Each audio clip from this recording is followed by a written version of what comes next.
여기가 어디라고 콜걸처럼 하고 와서 행패야? 차가운 시선 속 오만한 대대장의 모욕적인 언사가 이제 갓 20살을 넘긴 어린 병사의 가슴에 비수처럼 꽂힙니다. 이 오만방자한 말 한마디가 어떻게 철옹성 같던 군대의 부조리를 무너뜨리는 거대한 폭풍의 시작이 되었을까요? 여러분, 오늘도 편안한 하루를 보내고 계신가요? 여러분의 하루는 어떤지 댓글로 공유해 주시면서 오늘 이야기도 끝까지 함께 해주시면 감사하겠습니다. 시청 후 잊지 마시고 구독과 좋아요 한 번씩 꼭 눌러주세요. 경기도 이천에 위치한 육군 특수전사령부 예하 제13공 수특전 여단 흑표본부대. 훈련의 열기로 항상 뜨거웠던 연병장은 오늘만큼은 평화로운 가을 햇살 아래 따뜻한 온기로 가득했다. 부대 창설 이래 손에 꼽힐 정도로 드물게 열리는 부대 개방 및 가족 초청의 날 행사 덕분이었다. 병사들의 투박한 생활관 앞에 설치된 임시 천막 아래 행사에 초대된 가족들은 대부분 비슷한 모습이었다. 아들의 듬직한 어깨를 연신 두드리는 아버지의 주름진 손, 정성껏 싸온 음식을 풀어놓는 어머니의 분주한 몸짓, 그리고 군복 입은 남자친구의 모습이 신기한 듯 연신 휴대폰으로 사진을 찍어대는 앳된 얼굴의 연인들. 그들의 옷차림은 약속이라도 한 듯 수수하고 단정했다. 활동하기 편한 면바지에 운동화 혹은 차분한 색상의 재킷. 이곳이 대한민국에서 가장 엄격한 군율이 살아 숨쉬는 곳 중 하나임을 모두가 암묵적으로 이해하고 존중하는 듯했다. 충성이라는 경례 구호가 입에 밴 장병들도 가족들 앞에서는 그저 살가운 아들, 듬직한 오빠로 돌아와 환한 웃음을 터뜨렸다. 그 평범하고 익숙한 풍경 속으로 전혀 다른 결의 한 사람이 발을 들였다. 윤서영. 그녀가 위병소를 통과해 연병장으로 걸어 들어오는 순간 소란스럽던 장내의 공기가 미세하게 술렁였다. 마치 잘 짜인 군대 행진 대열에 예고 없이 날아든 한 마리 화려한 나비처럼 그녀의 존재는 즉각적인 이질감과 함께 강렬한 시선을 끌어당겼다.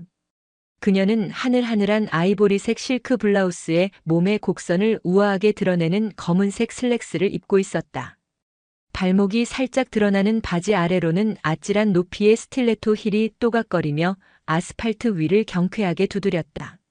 길게 늘어뜨린 머리카락은 가을 햇살을 받아 윤기 나는 갈색으로 빛났고 짙은 선글라스 너머로 언뜻 보이는 얼굴은 나이를 가늠하기 어려울 정도로 앳되고 매끄러웠다. 군부대의 흙먼지와 땀 냄새 대신 그녀가 움직일 때마다 은은하고 값비싼 플로럴 계열의 향수 냄새가 바람을 타고 퍼져나갔다. 어머, 저 사람은 누구야? 옷 입은 것 좀 봐. 여기가 어디라고 저렇게 누구 면회 온 거지? 아들 아니면 동생? 수군거림이 파도처럼 번져나갔다. 대부분의 시선 속에는 순수한 호기심보다 불편함과 미묘한 경계심이 더 짙게 배어 있었다. 군인 가족이라는 동질감으로 묶여있던 그들의 공간에 윤서영은 명백한 외부인이자 이방인이었다. 서영은 주변의 시선 따위는 아랑곳하지 않는다는 듯 선글라스를 살짝 내리며 인파 속에서 익숙한 얼굴을 찾았다. 곧 그녀의 입가에 부드러운 미소가 번졌다. 저만치에서 자신을 발견하고는 어쩔 줄 몰라 하며 뻣뻣하게 굳어있는 조카 최민준 일병의 모습이 보였다. 검게 그을린 얼굴, 짧게 깎은 머리, 아직은 앳된 티가 남아있지만 훈련으로 다져진 다부진 체격. 영락없는 대한민국 특전사의 모습이었다. 그러나 제 아무리 흑표본부대의 용사라 한들 이모 앞에서는 그저 수줍은 조카일 뿐이었다. 민준아. 서영이 이름을 부르며 손을 흔들자 곁에 있던 동료들의 놀림 섞인 팔꿈치 쿡쿡질에 등 떠밀린 민준이 종종걸음으로 달려왔다. 이모. 여기까지 어떻게 오신다고 미리 말씀도 안 하시고 민준의 목소리에는 반가움과 함께 당혹감이 역력했다. 그는 저도 모르게 서영의 화려한 옷차림과 주변을 의식하며 목소리를 낮췄다. 그의 시선이 이모의 스틸레토 힐에 잠시 머물렀다. 연병장 흙바닥에 푹 박히기 딱 좋은 신발이었다. 하필 이런 날 이렇게 튀게 입고 오실 게 뭐야. 민주는 속으로 한숨을 쉬었다. 우리 조카 얼굴 보러 왔지. 요즘 세상이 얼마나 좋아졌는데 면회 온다고 미리 보고까지 해야 하나? 서영은 장난스럽게 웃으며 민준의 어깨를 툭 쳤다. 그리곤 자연스럽게 팔짱을 끼며 준비된 좌석 쪽으로 그를 이끌었다. 민주는 이모의 팔에 이끌려가면서도 등 뒤로 꽂히는 수십 개의 눈초리의 등골이 서늘해지는 것을 느꼈다. 특히 평소 자신을 안 곱게 여기던 선임들의 짓궂은 눈빛과 마주쳤을 때는 얼굴이 화끈 달아올랐다. 아, 이모 제발 좀 평범하게 하고 오시지. 속으로 끙끙 앓는 소리를 삼키면서도 민주는 차마 그 말을 입 밖으로 낼 수 없었다. 어릴 적 부모님을 여의고 홀로 남겨진 자신을 지금껏 친아들처럼 돌봐준 사람이 바로 이모 윤서영이었기 때문이다. 그녀는 민준에게 부모이자 가장 친한 친구이자 세상에서 가장 든든한 버팀목이었다. 그녀의 직업이 무엇인지는 정확히 몰랐다. 그저 막연하게 정부와 관련된 중요한 일을 하는 사람이라고만 알고 있었다. 어릴 때부터 봐온 그녀는 언제나 당당했고 흐트러짐이 없었으며 세상의 어떤 어려움 앞에서도 결코 무릎 꿇지 않는 강인한 사람이었다. 바로 그 강인함이 오늘 이 자리에서는 너무나도 도드라져 튀어 보인다는 사실을 민주는 애써 외면하고 싶었다. 두 사람이 자리를 잡고 앉자 주변의 수군거림은 더욱 노골적으로 변했다. 저 군인 엄마는 아닌 것 같은데 나이가 너무 젊잖아. 애인이겠지? 그런데 군대 면회 오면서 저런 옷을 입고 오는 건 좀 상식이 없는 거 아니야? 그러게 말이야. 꼭 자기가 주인공인 줄 아나 봐. 다른 사람들은 생각 안 하나? 그들의 목소리는 서영에게도 충분히 들릴 만큼 컸다. 하지만 서영은 마치 아름다운 정원에서 클래식 음악이라도 감상하는 사람처럼 미동도 없이 우아한 자세로 앉아 있었다. 그녀는 오히려 핸드백에서 작은 생수병을 꺼내 민준에게 건네며 다정하게 물었다. 훈련은 할 만해? 어디 다친 데는 없고? 네, 이모. 괜찮아요. 여긴 다들 그렇게 지내는걸요. 민주는 애써 웃으며 대답했다. 그래도 늘 조심해야 해. 너 다치면 이모 마음 찢어진다. 그 평범하고 따뜻한 대화가 오가는 동안에도 불편한 시선은 거치지 않았다. 그리고 그 시선들 중 가장 날카롭고 차가운 것이 바로 행사장 전체를 총괄하는 책임자의 것이라는 사실을 서영과 민주는 아직 알지 못했다. 그 시선의 주인은 제13공 수특전 여단 예하대대의 대대장 박상철 중령이었다. 박 중령은 연병장 단상 옆에 서서 매처럼 날카로운 눈으로 행사장 전체를 훑고 있었다. 그의 잘 다려진 전투복에서는 칼날 같은 기세가 뿜어져 나왔고 안 되면 되게 하라는 특전부대 신조를 온몸으로 증명하듯 그의 표정에는 한치의 흐트러짐도 없었다. 그는 군대의 격식과 규율을 신앙처럼 여기는 사람이었다. 그에게 군부대는 신성한 공간이었고 군 행사는 그 신성함을 확인하는 의식과도 같았다. 그런 그의 눈에 윤서영의 모습은 신성한 재단에 떨어진 한 방울의 잉크처럼 용납할 수 없는 오점이었다. 저 여자는 대체 누구야? 박중령의 미간이 사정없이 구겨졌다. 처음 그녀가 등장했을 때 그는 잠시 부대 홍보를 위해 초청된 연예인이나 인플루언서인가 생각했다. 하지만 최민준 일병과 스스럼 없이 대화하는 모습을 보고는 그 생각이 틀렸음을 알았다. 최 일병 평소에도 어딘가 모르게 주눅 들어있고 훈련 집중도가 떨어진다고 그가 눈여겨보던 병사였다. 최 일병이 저런 여자와 어울리니 군 생활에 집중을 못하는 거였군. 그는 성급한 결론을 내렸다. 그의 머릿속에서 윤서영은 생각 없고 자기 과시욕에 가득 찬 군대의 신성함을 모독하는 여자로 순식간에 규정되었다. 그는 군인 가족이라면 마땅히 갖춰야 할 군인 가족다운 겸손과 단정함이 그녀에게서는 눈곱만큼도 찾아볼 수 없다고 판단했다. 요란한 옷차림, 짙은 화장, 당당하다 못해 오만해 보이기까지 하는 태도. 모든 것이 그의 심기를 건드렸다. 박상철 중령은 결심했다. 저 여자를 이대로 내버려 두는 것은 행사의 격을 떨어뜨리고 다른 가족들에게도 좋지 않은 영향을 미치며 나아가 군의 기강을 해이하게 만드는 일이다. 그는 부하 장교에게 잠시 지휘를 맡기고 단상에서 내려왔다. 그의 군화가 연병장 바닥을 내딛는 소리는 유난히 무겁고 위압적이었다. 그의 목표는 단 하나, 저 이질적인 나비의 날개를 꺾어버리는 것이었다. 그가 윤서영과 최민준에게 다가가자 주변의 소음은 거짓말처럼 잦아들었다. 모두가 숨을 죽인 채 곧 벌어질 폭풍의 전조를 예감하고 있었다. 민준은 자신에게로 다가오는 대대장의 모습에 얼굴이 새하얗게 질렸다. 그는 반사적으로 자리에서 벌떡 일어났다. 충성. 일병 최민준. 마치 죄인처럼 민준은 최대한 큰 목소리로 경례를 외쳤다. 그러나 박중령의 시선은 민준에게 머물지 않았다. 그의 차갑고 경멸적인 시선은 여전히 자리에 우아하게 앉아 자신을 올려다보는 윤서영에게 정확히 꽂혀 있었다. 박상철 중령의 등장은 테이블 주변의 공기를 순식간에 얼어붙게 만들었다. 그는 민준의 우렁찬 경례를 못 들었다는 듯 오직 윤서영만을 노려보았다.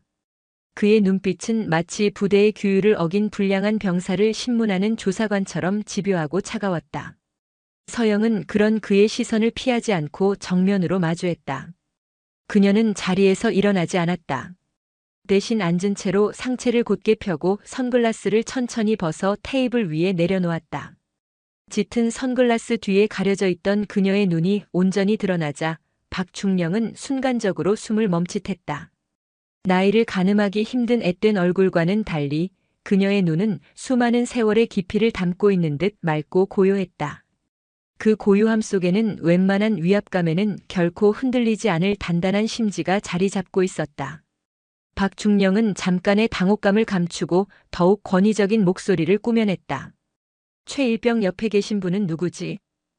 그는 일부러 서영을 무시하고 민준에게 질문을 던졌다.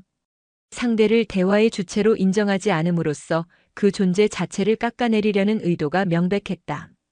민준은 식은땀을 흘리며 간신히 입을 열었다. 예, 대대장님. 제 이모님이십니다. 이모? 박중령은 코웃음을 치며 서영을 위아래로 훑어보았다. 그의 시선은 노골적으로 그녀의 몸매를 훑고 지나갔다. 그 무례한 시선 속에는 이모라는 단어에 대한 불신과 함께 어디서 놀다 온 여자라는 식의 경멸이 짙게 깔려 있었다. 이모라 처음 뵙겠습니다. 오늘 행사 안내를 맡고 있는 대대장 박상철 중령입니다. 그는 서영을 향해 고개만 까딱하며 건성으로 자신을 소개했다. 그리곤 곧바로 본론으로 들어갔다. 그런데 가족분. 그는 이모님이라는 호칭 대신 의도적으로 거리를 두는 가족분이라는 단어를 사용했다. 오늘 복장이 좀 과하신 것 같다는 생각은 안 드십니까? 여기는 클럽이나 파티장이 아닙니다. 대한민국 군부대, 그것도 국가 안보의 최전선에 있는 흑표본부대입니다. 이런 엄숙한 장소에 걸맞은 최소한의 예의는 갖춰주셔야 하는 것 아닙니까? 목소리는 차분했지만 그 안에 담긴 내용은 날카로운 비수와 같았다. 주변의 모든 이들이 들을 수 있는 크기였다. 순식간에 모든 시선이 다시 서영에게로 집중되었다. 이제 그 시선 속에는 단순한 호기심이나 불편함을 넘어 박중령의 말에 동조하는 듯한 비난의 빛이 섞여들기 시작했다. 민주는 고개를 푹 숙인 채 입술을 깨물었다. 차라리 이 자리에서 기절이라도 해버렸으면 좋겠다고 생각했다. 그러나 서영은 당황하는 기색 하나 없이 침착했다. 그녀는 부드럽지만 단호한 목소리로 답했다. 대대장님 말씀은 잘 알겠습니다. 하지만 제 생각에 저는 오늘 이 자리에 예를 갖춰 정중하게 옷을 입고 왔다고 생각합니다만. 정중하게? 박중령은 어이가 없다는 듯 헛웃음을 터뜨렸다. 가족분께서 생각하는 정중함의 기준이 일반적인 상식과는 좀 다른 것 같군요. 보십시오. 다른 가족분들께서는 모두 단정하고 수수한 옷차림으로 오셨습니다. 그것이 바로 군과 군인 가족에 대한 존중을 표현하는 방식입니다. 그런데 가족분의 옷차림은 어떻습니까? 혼자만 돋보이려는 것처럼 보이지 않으십니까? 이런 모습이 다른 장병들과 가족들에게 위화감을 조성하고 행사의 본질을 흐리게 만들 수 있다는 생각은 안 해보셨습니까? 그의 말은 교묘했다. 서영의 옷차림을 개인의 취향 문제가 아닌 공동체의 화합을 해치는 이기적인 행동으로 몰아갔다. 주변에 앉아있던 몇몇 가족들이 고개를 끄덕이기 시작했다. 그들은 서영의 화려함에 처음부터 느꼈던 막연한 불편함을 박중령이 대신 속 시원하게 지적해주자 어느새 그와 한편이 되어 있었다. 서영은 잠시 입을 다물었다. 그녀는 박중령의 얼굴과 그 뒤에서 동조의 눈빛을 보내는 사람들의 얼굴을 천천히 둘러보았다. 그리고 다시 박중령에게 시선을 고정했다. 대대장님, 저는 다른 사람에게 위화감을 주거나 행사의 본질을 흐릴 의도가 전혀 없었습니다. 그저 오랜만에 만나는 조카에게 가장 예쁘고 좋은 모습을 보여주고 싶었을 뿐입니다. 그것이 가족을 대하는 저만의 예의와 존중의 방식입니다. 대대장님께서 말씀하시는 군에 대한 존중이라는 것이 반드시 획일화된 복장으로만 표현되어야 한다고 생각하지는 않습니다. 그녀의 반박은 논리 정연했고 목소리에는 흐트러짐이 없었다. 오히려 자신의 천박한 편견을 정중하게 꾸짖는 듯한 느낌마저 들자 박중령의 얼굴이 벌겋게 달아올랐다. 그는 일개 민간인, 그것도 젊은 여자에게 자신의 권위가 도전받았다는 사실에 참을 수 없는 모욕감을 느꼈다. 말씀 한번 잘하시는군요. 하지만 여긴 군대입니다. 군대는 당신 같은 민간인이 생각하는 상식과 논리가 통하는 곳이 아닙니다. 이곳의 규율과 격식은 수많은 선배들의 피와 땀으로 만들어진 것입니다. 그걸 당신 같은 사람이 멋대로 재단하고 평가할 수 있는 게 아니란 말입니다. 박중령의 목소리가 점차 높아졌다. 그는 이성을 잃기 시작했다. 그는 이 여자에게 본때를 보여줘야겠다고 생각했다. 감히 군의 권위에 정면으로 맞선 대가가 무엇인지 뼈저리게 느끼게 해줘야 한다고. 그는 옆에서 안절부절 못하며 서 있는 민준에게로 화살을 돌렸다. 최일병 최민준. 자네 평소 훈련에 집중 못하고 어수룩한 이유를 이제야 알겠군. 집안에 이렇게 군을 우습게 아는 어른이 있으니 자네의 군인 정신이 제대로 박혀있을 리가 있겠나? 그것은 명백한 인신공격이자 조카를 방패 삼아 이모를 공격하는 비열한 행위였다. 민준의 얼굴에서 핏기가 가셨다. 자신의 군 생활이 부정당하는 것보다 자신 때문에 이모가 이런 수모를 겪고 있다는 사실이 견딜 수 없이 고통스러웠다. 대대장님, 그게 아니라 저희 이모님은 그런 분이 아니십니다. 민준이 용기를 내어 항변하려 했지만 서영이 그의 팔을 가만히 잡아 제지했다. 서영의 얼굴에서 처음으로 미소가 사라졌다. 그녀의 눈빛이 차갑게 가라앉았다. 조카를 건드린 것은 그녀가 그어놓은 마지막 선을 넘은 것이었다. 박상철 중령님. 서영이 그를 불렀다. 이전의 대대장님이라는 호칭 대신 의도적으로 계급과 이름만을 불렀다. 그 미묘한 변화를 박중령은 눈치채지 못했지만 그 목소리에 담긴 냉기만은 똑똑히 느낄 수 있었다. 제 개인에 대한 모욕은 참을 수 있습니다. 하지만 제 조카 최민준 일병의 군인 정신을 당신이 멋대로 모독할 자격은 없습니다. 민준이는 누구보다 성실하고 책임감 강한 아이입니다. 당신이 그 아이에 대해 무엇을 안다고 함부로 평가하십니까? 자격? 내가 이 아이의 지휘관이야. 부대원의 상태를 평가하고 바로잡는 것이 내 임무고 내 자격이다. 당신이야말로 무슨 자격으로 군 내부의 일에 끼어드는 거지? 당신 정체가 대체 뭐야? 분노에 찬 박중령의 시선이 다시 한번 서영의 몸을 훑었다. 화려한 옷차림, 젊고 아름다운 외모, 그리고 군의 권위에 순응하지 않는 당돌한 태도. 이 모든 것들이 그의 머릿속에서 비뚤어진 하나의 결론으로 합쳐졌다. 그는 입가에 경멸적인 미소를 걸고 모두가 들으라는 듯 큰 소리로 내뱉었다. 그의 군 경력 아니 그의 인생 전체를 송두리째 바꿔놓을 한마디였다. 옷차림이나 말하는 본세를 보니 어디 강남 술집에서라도 오셨나? 군부대가 어떤 곳인지도 모르고 물 좋은 남자라도 하나 낚아보려고 작정하고 온 모양인데 장소 한번 잘못 골랐어. 여긴 당신 같은 여자가 함부로 드나들 곳이 아니란 말이다. 순간 세상의 모든 소리가 멎었다. 술집 여자. 그 지독하게 모욕적인 단어가 연병장 전체에 메아리 쳤다. 몇몇 사람들은 너무나 충격적인 발언에 입을 가렸고 몇몇은 오히려 재미있는 구경거리라도 난 듯 희죽거렸다. 민준의 두 눈에서는 참았던 눈물이 왈칵 터져나왔다. 그는 주먹을 꽉 쥔 채 부들부들 떨었다. 당장이라도 박중령에게 달려들어 주먹이라도 날리고 싶었지만 군인이라는 신분이 그의 발목을 쇠덩이처럼 붙잡았다. 모두가 윤서영의 반응을 기다렸다. 울음을 터뜨리거나 혹은 똑같이 욕설을 퍼부으며 싸우거나 아니면 수치심에 못 이겨 자리를 박차고 떠나거나. 박중령은 그녀가 어떤 반응을 보이든 자신이 완벽하게 승리했다고 확신했다. 그러나 서영의 반응은 그들의 모든 예상을 벗어났다. 그녀는 울지도 소리치지도 않았다. 오히려 방금 전보다 더 깊은 고요함에 잠긴 듯 박중령을 응시했다. 그 어떤 감정도 읽을 수 없는 그 눈빛 앞에서 박중령은 처음으로 정체 모를 불안감을 느꼈다. 마치 자신이 건드린 것이 연약한 나비가 아니라 깊은 동굴 속에 잠들어 있던 거대한 용의 영린일지도 모른다는 본능적인 공포였다. 서영은 천천히 자리에서 일어섰다. 그녀의 스틸레토 힐 때문에 그녀의 시선은 박중령과 거의 같은 높이에 있었다. 그녀는 나지막하지만 그 어떤 고함보다도 더 선명하고 위압적인 목소리로 입을 열었다. 박상철 중령. 당신은 방금 당신이 한 말을 반드시 후회하게 될 겁니다. 후회? 왜 후회를 해야 하지? 박상철 중령은 윤서영의 경고를 비웃음으로 받아쳤다. 그는 자신의 등 뒤에 대한민국 육군 중령이라는 막강한 계급장이 붙어 있다는 사실을 굳게 믿고 있었다. 일개 민간인 여자가, 그것도 술집 여자로 보이는 여자가 감히 자신을 협박하는 상황이 우습기 짝이 없었다. 군을 모독하고 장교에게 무례를 범한 것은 바로 당신이야. 내가 지금 당장 당신을 부대 질서 문란 혐의로 헌병대에 넘길 수도 있다는 사실을 알아야 할 텐데.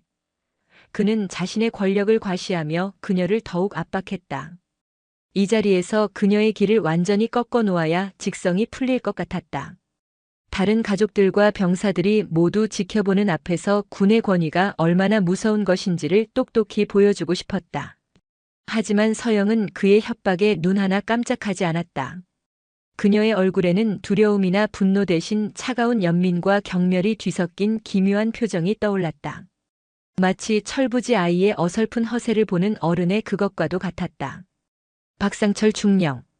당신은 지금 두 가지 큰 실수를 저지르고 있어.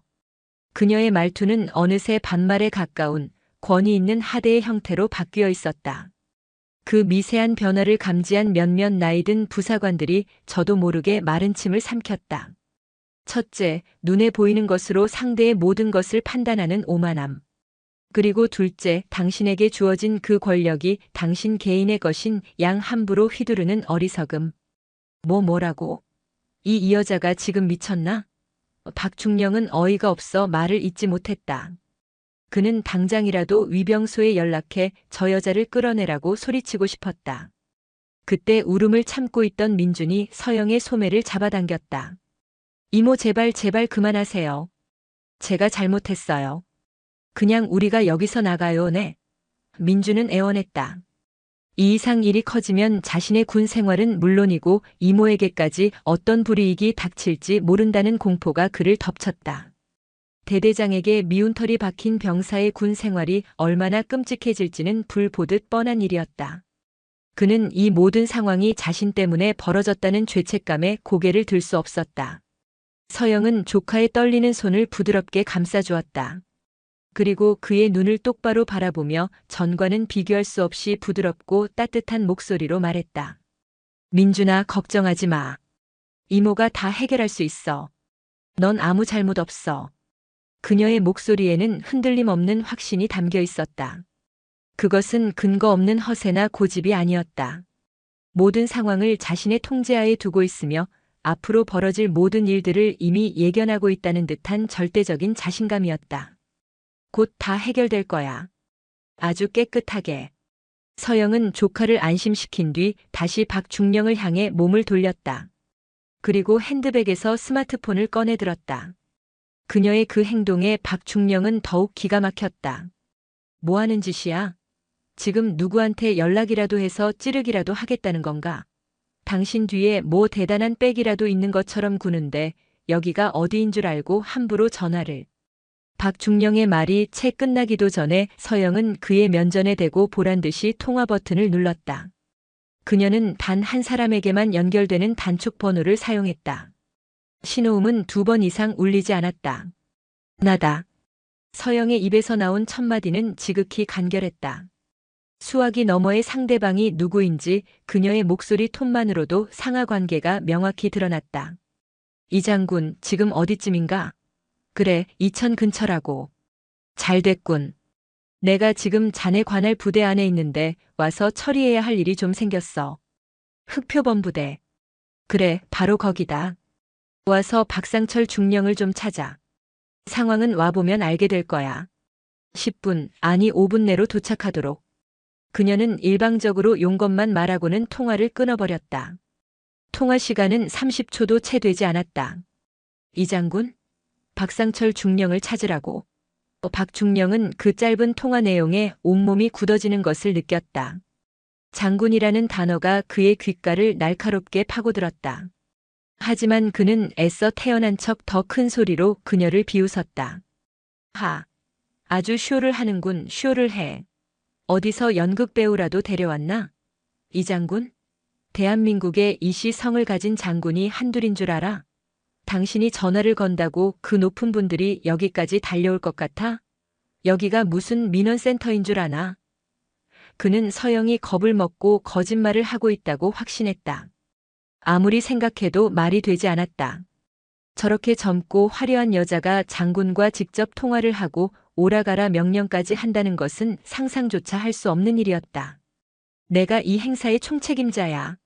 당신이 아무리 발버둥 쳐봐야 달라지는 건 없어. 박중령이 자신의 권위를 다시 한번 강조하며 소리치는 순간이었다. 부대 밖에서 들려오기 시작한 희미한 소리가 그의 말을 덮어버렸다. 처음에는 하나였던 소리가 둘이 되고 셋이 되었다.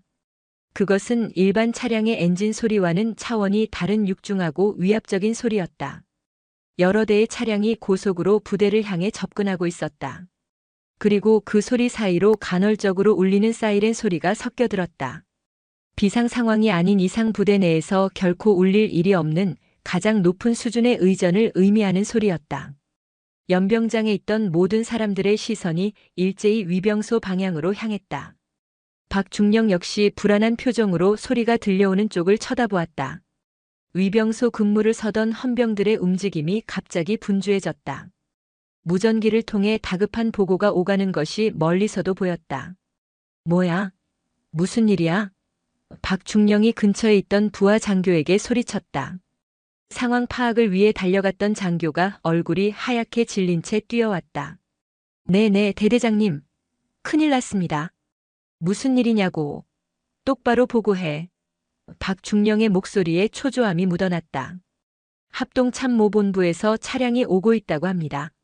그것도 합참차장님께서 직접 오고 계시다고. 뭐? 합참차장. 박상철 중령의 눈이 최대로 커졌다. 합동참모차장. 대한민국 국군 의전 서열 최상위권에 속하는 삼성장군 중장.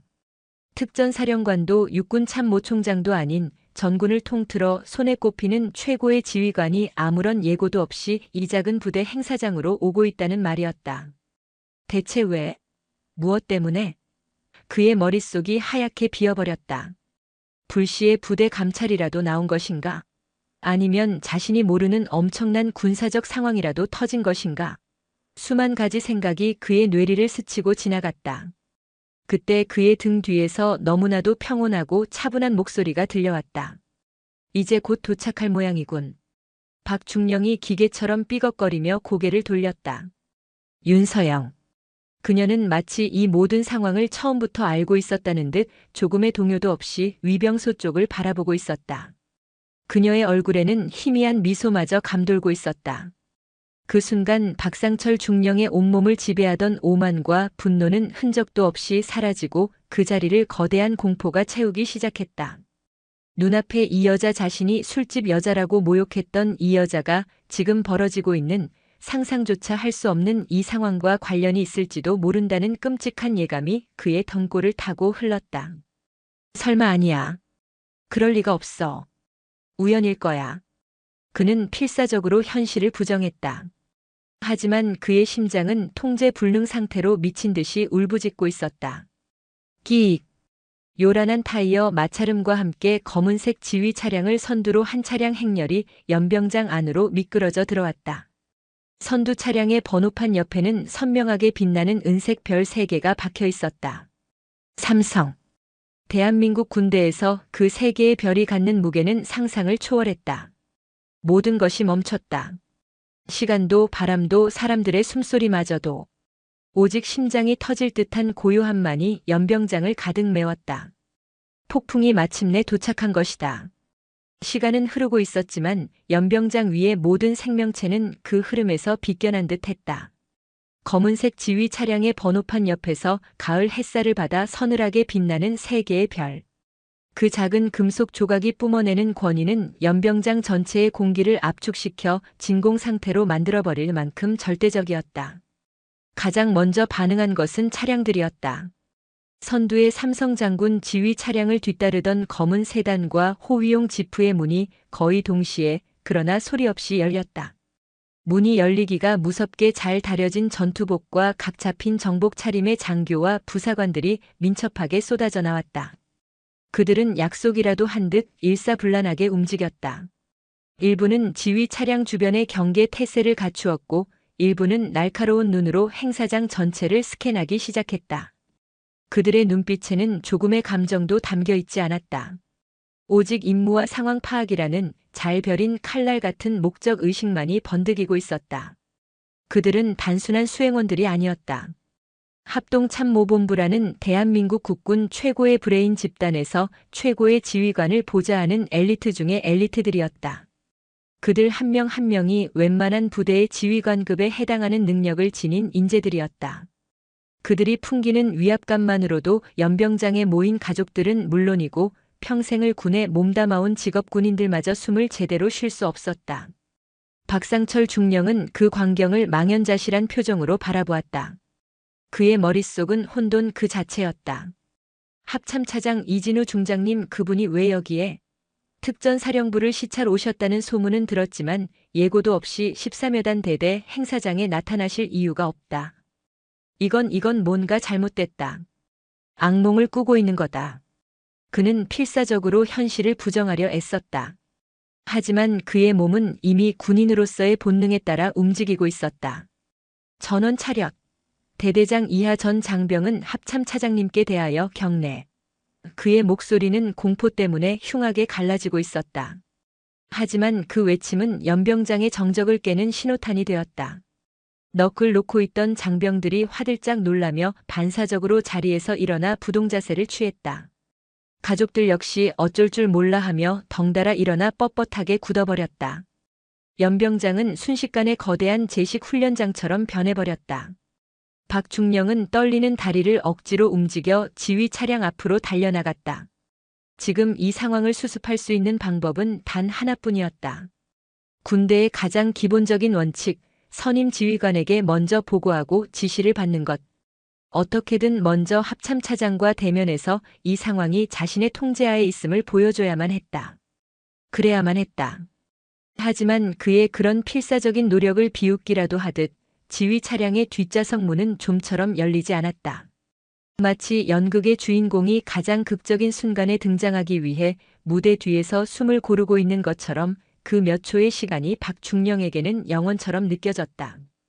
반면 윤서영은 그 모든 광경을 처음부터 끝까지 고요하게 지켜보고 있었다. 그녀는 차에서 내리는 수행원들 중 몇몇의 얼굴을 알아보았다. 몇 년 전 자신이 합참에 있을 때 바로 곁에서 함께 일했던 젊은 장교들이었다. 이제는 제법 능숙한 영관급 장교가 되어 있었다. 경계 임무를 수행하던 한소령이 그녀와 눈이 마주치자 순간적으로 동공이 격렬하게 흔들리는 것을 서영은 놓치지 않았다. 그는 경례도 아는 척도 할 수 없는 자신의 처지에 당혹해하며 황급히 시선을 돌렸다. 서영은 속으로 옅은 미소를 지었다. 저 친구 많이 컸구나. 그녀의 여유로운 모습은 하얗게 질린 얼굴로 안절부절 못하는 최민준의 모습과 극명한 대조를 이루었다.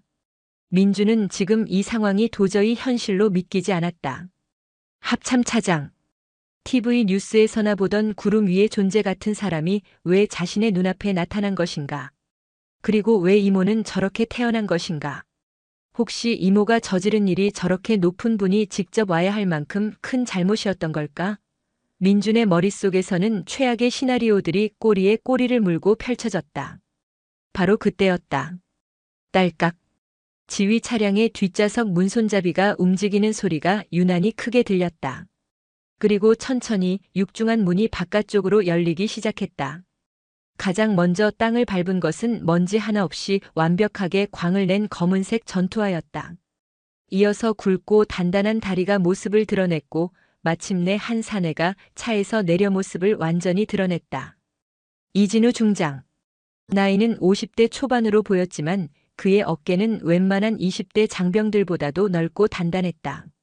잘 다려진 전투복은 그의 군살 하나 없는 몸을 빈틈없이 감싸고 있었고 가슴에 달린 수많은 훈장들은 그가 거쳐온 군 생활의 무게를 말해주고 있었다. 하지만 그를 가장 압도적으로 만드는 것은 그의 눈빛이었다. 수많은 전략과 작전을 구상하고 수만 명의 생사를 결정해온 지휘관의 눈.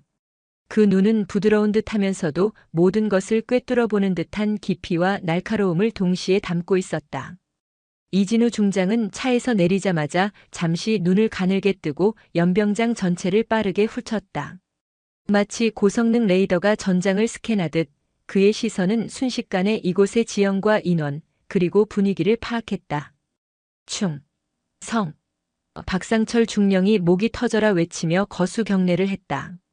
그는 어떻게든 이 중장의 첫 시선을 자신에게 고정시키려 애썼다. 제13공 수특 전여단 대대장, 육군 중령 박상철. 합참차장님의 부대 방문에 대하여 신고합니다. 그러나 이진우 중장은 그에게 눈길조차 주지 않았다. 그는 박 중령의 보고를 마치 길가의 소음처럼 무시해버렸다. 그의 시선은 이미 연병장 한가운데 그를 이곳으로 호출한 단 한 사람에게 고정되어 있었다. 이진우 중장이 움직이기 시작했다. 그는 자신에게 경례를 하고 있는 수많은 장교와 병사들을 마치 투명 인간처럼 지나쳐갔다. 그의 목표는 명확했다. 그의 발걸음은 망설임이 없었다. 또각 또각 또각. 그의 전투화가 연병장 바닥을 내딛는 소리만이 죽음과도 같은 정적을 지배했다. 사람들이 저도 모르게 길을 열었다. 마치 모세의 기적처럼. 감히 대한민국 삼성 장군의 앞길을 막을 수 있는 사람은 아무도 없었다. 박상철 중령은 경례를 한 자세 그대로 굳어서 자신을 스쳐 지나가는 이 중장의 뒷모습을 멍하니 바라보았다. 그의 뇌는 상황 판단을 거부하고 있었다. 이 중장은 멈추지 않았다. 그는 수많은 인파를 뚫고 가족들이 모여있는 테이블 구역으로 들어섰다. 그리고 마침내 한 사람의 앞에 멈춰섰다. 윤서영. 자신이 술집 여자라 모욕했던 바로 그 여자. 자신의 조카 앞에서 공개적으로 망신을 주었던 바로 그 여자. 자신에게 반드시 후회하게 될 것이라고 경고했던 바로 그 여자. 이진우 중장은 윤서영의 바로 앞에서 조금의 흐트러짐도 없는 부동자세로 섰다. 잠시 두 사람 사이에는 침묵이 흘렀다. 이 중장은 아무 말 없이 서영을 바라보았다. 그의 눈빛에는 놀라움, 반가움, 그리고 지극한 존경심이 복잡하게 뒤섞여 있었다. 그리고 다음 순간 연병장에 있던 모든 사람들의 눈을 의심하게 만드는 광경이 펼쳐졌다. 대한민국 국군 서열 최상위의 삼성장군, 합동참모차장 이진우 중장이 윤서영을 향해 자신의 군 경력 전체를 통틀어 가장 완벽하고 절도 있는 동작으로 거수경례를 했다. 그의 손끝은 관자놀이를 스치며 칼날처럼 뻗어나갔고 그의 등은 강철처럼 굳건했다. 그것은 상급자가 하급자에게 받는 의례적인 경례가 아니었다. 부하가 상관에게 바치는 진심에서 우러나오는 존경과 충성을 담은 경례였다. 그리고 마침내 그의 입이 열렸다. 낮고 굵은 그러나 연병장 끝까지 울려 퍼질 만큼 우렁찬 목소리로 충성. 선배님, 부족한 후배가 너무 늦게 도착했습니다. 선배님. 그 한마디가 박상철 중령의 세계를 완전히 무너뜨렸다. 선배님? 박상철 중령의 귓가에 그 단어가 비수처럼 날아와 박혔다. 그의 뇌는 그 단어가 가진 의미를 해석하기 위해 필사적으로 작동했지만 이미 과부하가 걸린 회로는 스파크만 튀길 뿐이었다. 대한민국 군대에서 삼성 장군이 선배님이라고 부를 수 있는 존재는 극히 제한적이다. 같은 장성이거나 혹은 그 이상의 경력을 가진 퇴역 군인이거나. 하지만 눈앞의 저 여자는 아무리 봐도 이진우 중장보다 젊어 보였다. 혼란은 비단 박 중령만의 것이 아니었다. 연병장에 있던 모든 장병들과 가족들이 눈앞의 광경을 현실로 받아들이지 못한 채 얼어붙어 있었다.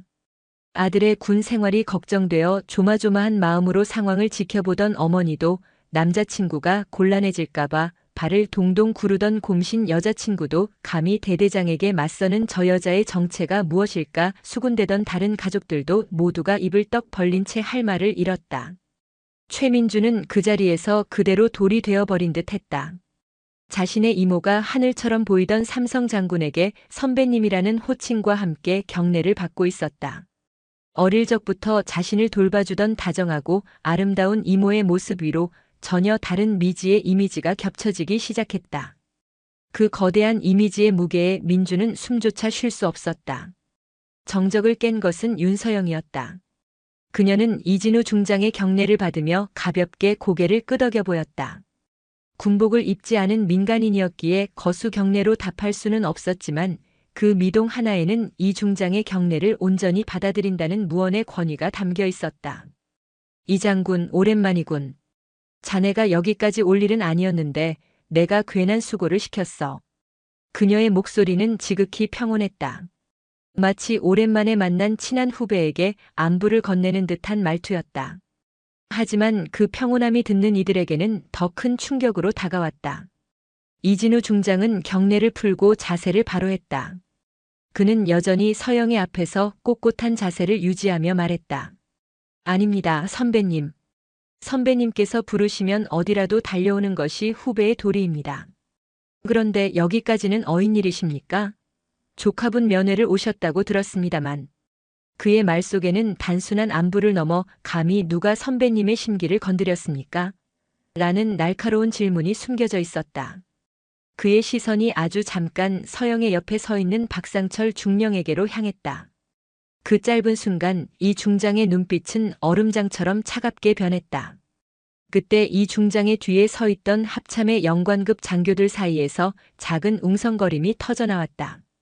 그들 중 비교적 젊은 장교들은 눈앞의 여성이 누구인지 몰라 어리둥절했지만 합참에서 잔뼈가 굵은 몇몇 대령들은 그녀의 얼굴을 알아보고 경악을 금치 못했다. 세상에 저분은 윤서영 장군님 아니신가?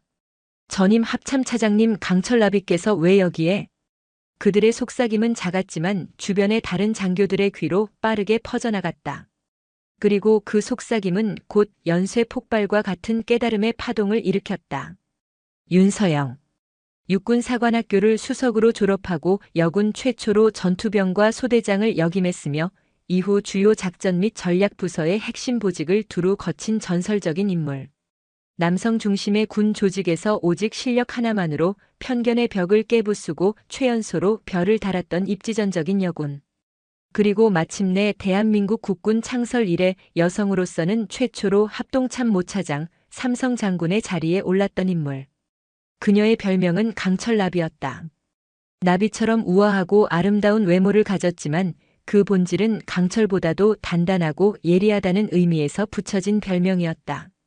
그녀의 날카로운 전략 분석과 과감한 결단력은 적에게는 공포의 대상이었고 아군에게는 가장 굳건한 신뢰의 상징이었다.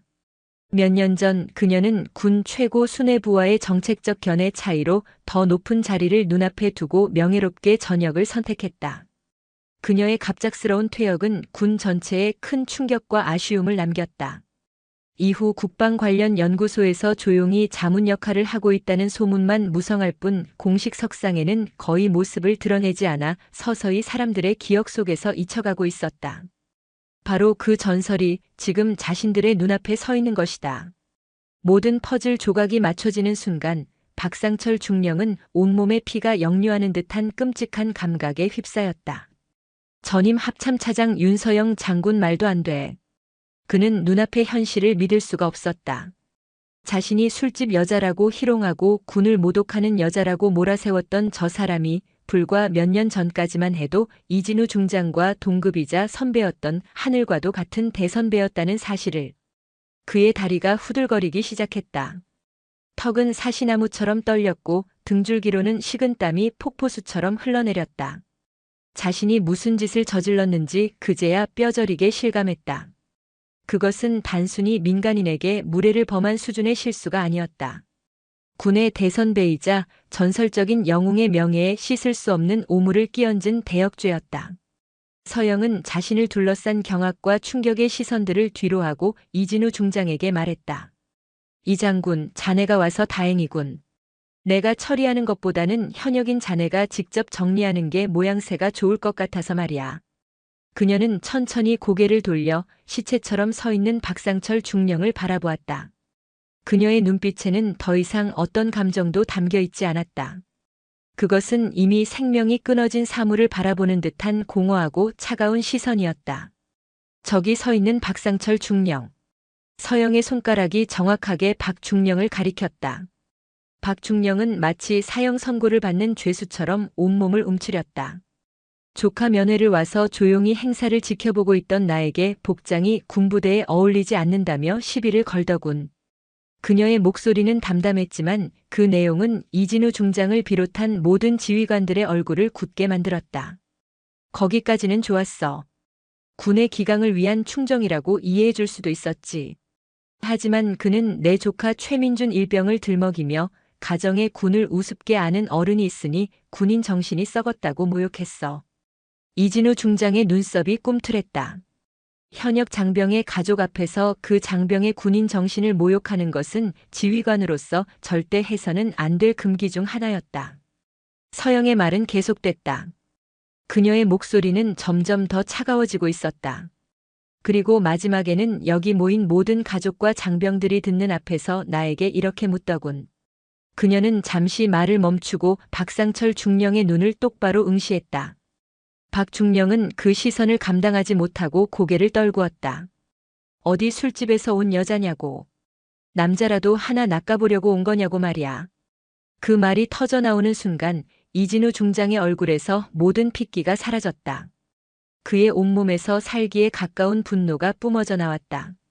합참차장의 분노는 그 자체로 하나의 전략 무기와도 같았다. 주변의 공기가 얼어붙고 온도가 몇 도는 떨어진 듯한 착각마저 들었다. 이진우 중장은 아무 말 없이 천천히 박상철 중령에게로 고개를 돌렸다. 그의 움직임은 너무나 느렸지만 그 안에 담긴 무게감은 박 중령의 숨통을 짓누르기에 충분했다. 전설의 베일이 벗겨진 자리에는 이제 혹독한 심판의 시간만이 남아 있었다. 이진우 중장의 시선이 박상철 중령에게로 향하는 순간 연병장의 공기는 마치 폭발 직전의 고요함처럼 변했다. 박 중령은 온몸의 근육이 마비된 듯 움직일 수 없었다. 그의 머릿속은 술집 여자라는 자신의 말이 이처럼 거대한 파장을 불러올 줄은 상상조차 하지 못했다는 후회와 그보다 더 거대한 공포로 가득 찼다. 그의 앞에 서 있는 이진우 중장은 더 이상 평소의 그가 아니었다. 핏기 없는 얼굴, 차갑게 빛나는 눈, 그리고 온몸에서 뿜어져 나오는 압도적인 분노는 마치 전설 속의 복수의 화신을 보는 듯했다. 이진우 중장은 박중령의 코앞까지 다가섰다. 두 사람 사이의 거리는 불과 몇 변밖에 되지 않았다. 박중령은 이 중장의 전투복에서 풍겨오는 서늘한 냄새와 그의 눈빛에서 뿜어져 나오는 살기에 가까운 위압감에 질식할 것 같았다. 박중령은 저도 모르게 고개를 숙였다. 감히 삼성 장군의 분노 어린 시선을 마주할 용기가 없었다. 이 중장은 아무 말도 하지 않았다. 그저 박중령을 한참 동안 노려볼 뿐이었다. 그 침묵이 박중령에게는 수천 개의 바늘로 온몸을 찔러대는 고통과도 같았다. 그때 이 중장의 뒤에 서 있던 합참의 정훈 공보실장인 김수연 대령이 조용히 앞으로 나섰다. 그녀는 날카로운 눈으로 상황을 파악하고 있었다. 그녀의 눈빛 역시 이 중장 못지않게 차가웠다. 김수연 대령은 이진우 중장에게 조용히 속삭였다. 차장님, 공식적인 자리입니다. 군기문란 행위는 철저하게 조사 후 징계위원회에 회부하는 것이 절차에 맞습니다. 그녀는 이 중장이 감정적으로 대응하여 오히려 상황이 복잡해지는 것을 막기 위해 조언한 것이었다. 하지만 이진우 중장은 김 대령의 말을 한 귀로 듣고 한 귀로 흘렸다. 그의 분노는 절차 따위를 따를 여유가 없었다. 그는 천천히 그러나 엄청난 무게감을 담아 입을 열었다. 그의 목소리는 낮고 굵었지만 그 어떤 확성기보다도 더 강력하게 연병장 전체에 울려 퍼졌다. 박상철 중령. 그의 목소리에는 이미 판결이 내려진 듯한 절대적인 권위가 담겨 있었다. 당신은 오늘 지휘관으로서 저질러서는 안 될 3가지 중대한 죄를 범했다. 박중령은 고개를 들지 못했다. 그의 몸은 죄수의 신문 과정처럼 격렬하게 떨렸다. 첫째, 당신은 현역 장병의 가족 앞에서 그 가족을 모욕함으로써 해당 장병의 명예를 실추시켰다. 군의 사기를 떨어뜨리고 가족들의 신뢰를 저버린 죄다. 이 중장의 목소리는 칼날처럼 날카로웠다. 둘째, 당신은 우리 군의 가장 위대한 선배 중 한 분이자 합동참모차장을 역임하신 윤서영 장군님의 명예에 먹칠을 했다. 이는 군의 역사와 전통을 부정하고 수많은 선배 전우들의 헌신을 모독하는 행위다. 대한민국 육군 중령으로서 감히 저지를 수 없는 패륜적인 망동이다. 이진우 중장의 목소리가 격앙되자 주변에 서 있던 장교들의 얼굴마저 분노로 일그러졌다. 윤서영 장군은 그들에게 살아있는 역사이자 존경의 대상이었다. 감히 그분을 모독하다니. 그리고 셋째. 이진우 중장은 잠시 말을 끊었다. 그의 눈빛은 박중령의 심장을 얼려버릴 듯이 차가웠다. 당신은 지휘관으로서 가장 중요한 덕목인 상황 판단 능력을 상실했다. 눈앞에 있는 사람이 누구인지 어떤 사람인지조차 제대로 파악하지 못하고 오직 겉모습만을 보고 천박한 편견에 사로잡혀 망언을 일삼았다. 이런 사람이 어떻게 부대원들의 생사를 책임지고 지휘할 수 있겠는가? 당신은 더 이상 지휘관의 자격이 없다. 이 중장의 세 가지 지적은 박상철 중령의 존재 이유를 송두리째 부정하는 것이었다. 지휘관으로서 가장 치명적인 약점들을 정확히 꿰뚫는 비수와 같았다. 특히 마지막 세 번째 지적은 박중령의 군 생활 전체를 부정하는 것이나 마찬가지였다. 이진우 중장은 고개를 끄덕여 김수현 대령에게 지시했다. 김 대령. 박상철 중령은 지금 이 시간부로 지휘권이 박탈된다. 당장 헌병대로 이송해서 관련 규정에 따라 엄정하게 조사하고 즉시 국방부 징계위원회에 회부하도록 해. 그의 목소리는 한치의 흔들림도 없는 단호함으로 가득했다. 예, 차장님. 즉시 조치하겠습니다. 김수현 대령은 거침없이 경례하며 명령을 수행하기 위해 움직였다. 두 명의 헌병이 박중령에게 다가갔다. 박중령은 그제야 현실을 깨달은 듯 얼굴이 창백하게 질렸다. 지휘권 박탈, 징계위원회 회부. 이 모든 것은 그의 군 생활이 끝났다는 것을 의미했다. 중령이라는 계급에서 이 정도의 징계를 받으면 사실상 군에서 더 이상 버틸 수 없게 된다. 명예로운 전역은커녕 불명의 전역으로 군을 떠나게 될 것이다. 그의 온 인생이, 그가 쌓아 올린 모든 것이 한순간에 무너져 내리는 순간이었다. 차장님, 제가 잘못했습니다. 한 번만 용서해 주십시오. 제가 감히 윤서영 장군님을 알아보지 못하고 죽을 죄를 지었습니다. 충성. 박상철 중령은 뒤늦게 정신을 차리고 이진우 중장에게 무릎을 꿇고 매달렸다. 그의 목소리에는 절박함과 비굴함이 뒤섞여 있었다.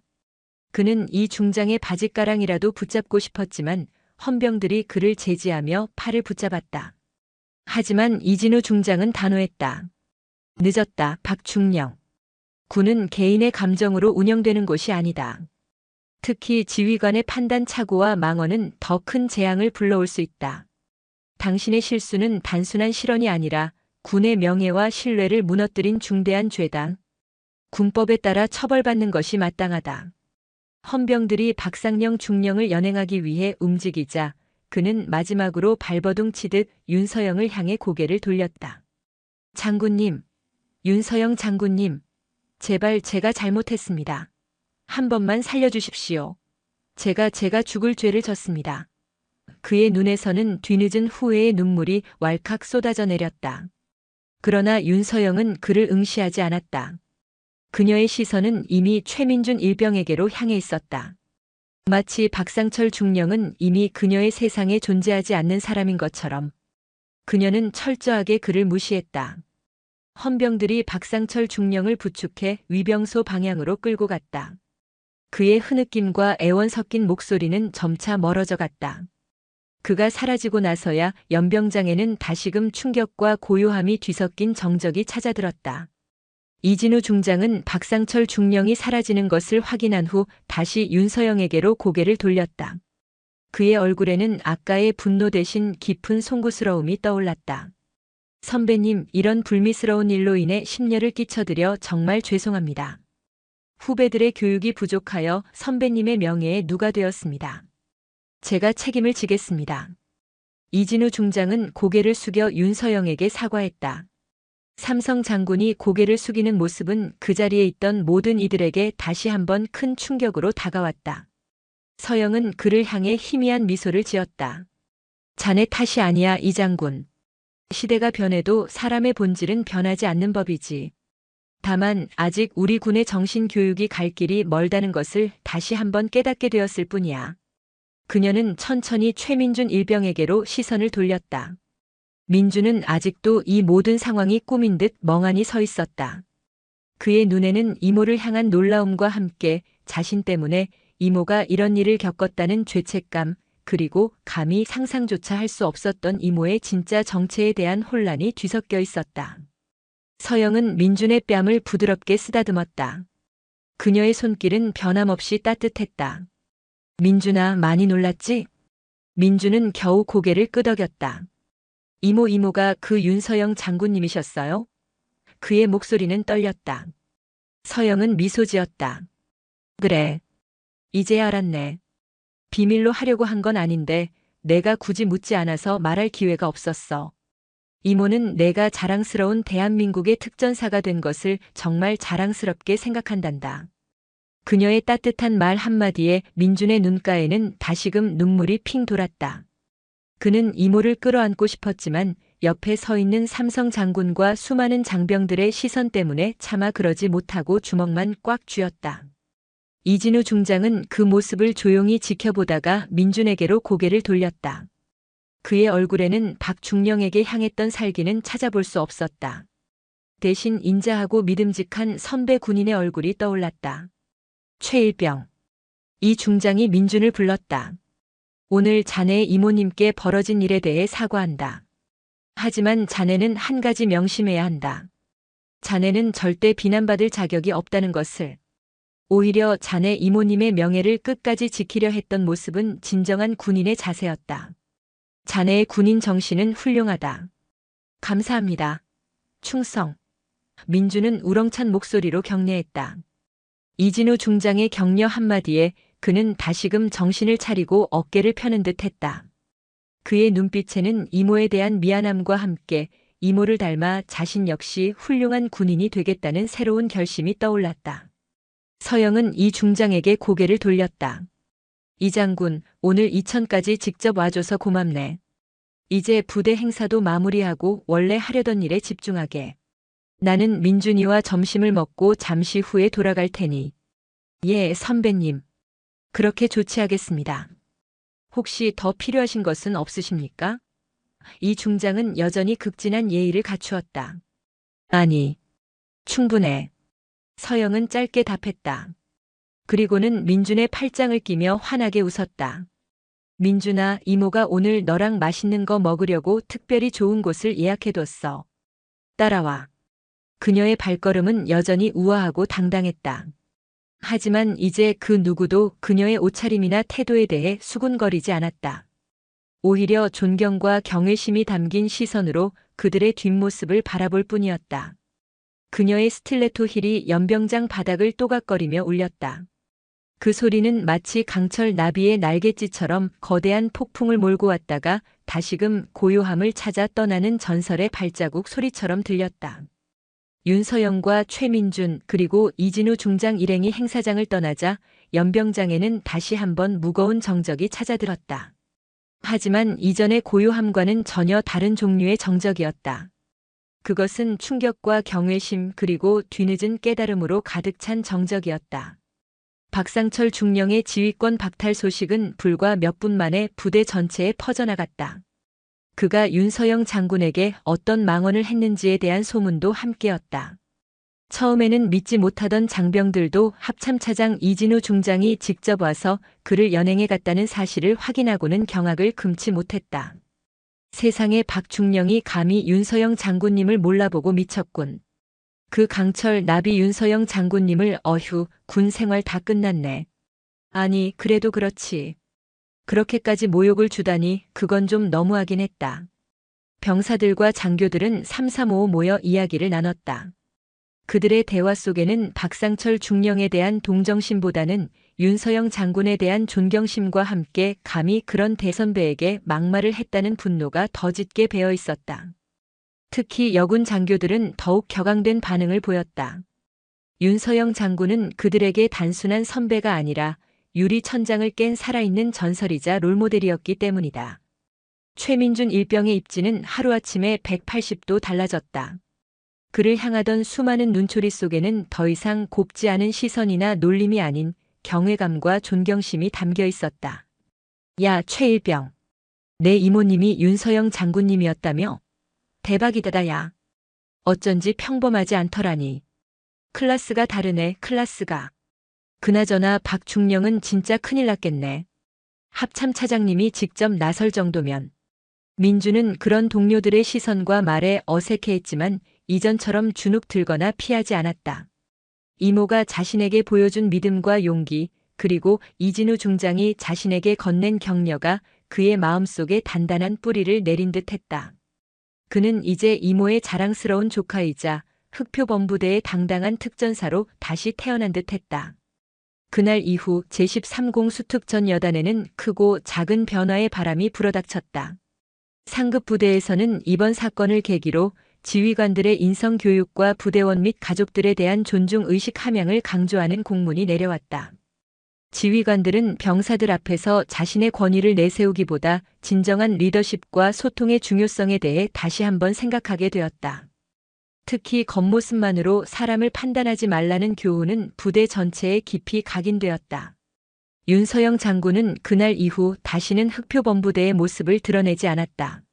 하지만 그녀의 강철 나비 같은 존재감은 부대 내에 오랫동안 남아 하나의 전설처럼 회자되었다.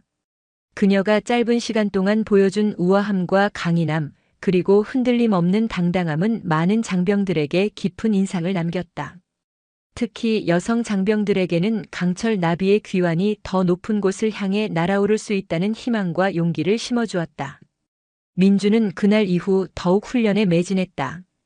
이모의 명예에 누가 되지 않기 위해, 그리고 이모처럼 강하고 멋진 사람이 되기 위해 그는 끊임없이 자신을 단련했다. 그의 군 생활은 윤서영 장군이라는 거대한 그림자 아래에서 시작되었지만 그는 그 그림자 속에서 자신만의 빛을 찾아내기 위해 노력했다. 언젠가 이모처럼 대한민국을 지키는 자랑스러운 군인이 되겠다는 다짐을 하면서, 그리고 몇 년 후 전역한 최민주는 이모 윤서영 장군을 따라 국방 관련 연구소에 합류하게 된다. 그곳에서 그는 이모의 가르침을 받으며 대한민국 안보의 최전선에서 자신만의 방식으로 국가에 기여하게 될 것이다. 겉모습은 강철 나비처럼 우아하지만 내면은 강철보다 단단한 지성과 용기를 가진 한 인간의 이야기는 그렇게 계속될 터였다. 이천 흑표본부대의 가을 햇살 아래 평화로운 면회 풍경 속에서 시작된 한바탕 소동은 그렇게 한 사람의 몰락과 한 사람의 성장을 가져왔고 군 전체에 잔잔하면서도 의미 있는 변화의 씨앗을 뿌렸다. 보잘것없어 보이는 한 마리의 나비가 때로는 거대한 폭풍을 불러올 수 있다는 것을, 그리고 진정한 가치는 겉모습이 아닌 내면에 있다는 것을 증명하며 말이다.